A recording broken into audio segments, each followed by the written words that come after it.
Hello, and welcome to another Netflix Picks.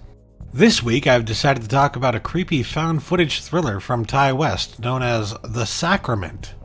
If you're familiar with Ti West, then you know he's quite the interesting director.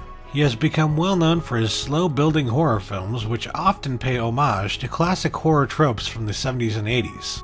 Although you won't find a lot of that here, you're definitely going to get a slowly building tension that peaks at just the right times.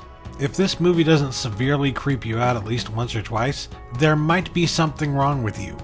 The story focuses around a Vice film crew recording a documentary about a man whose sister has joined a cult. Both the man and the film crew head down to the location of the religious sect, as he has been invited by his sister to come and see the place for himself. Although it's clear that the film crew isn't exactly welcome at first, they also aren't explicitly ousted and are actually invited into the fold at first.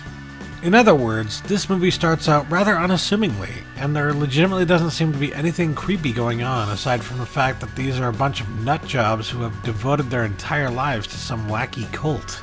This feeling continues on unabated for the most part until the Vice crew secures an interview with the Jim Jones-esque leader of the cult.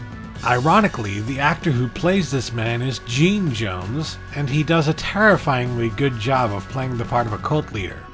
There were several times during the interview that I felt a chill go up my spine because it was clear that his words were almost cryptic in their meaning.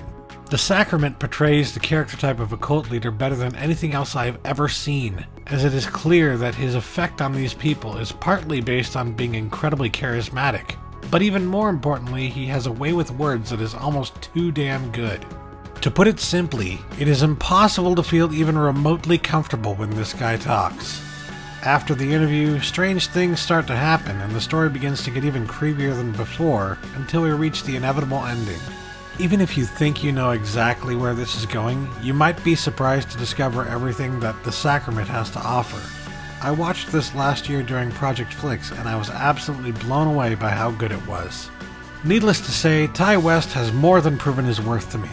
Check out The Sacrament on Netflix today, and prepare yourself for one eerily realistic look into the world of religious cults. Thanks for watching, and stay tuned next week for another Netflix Picks.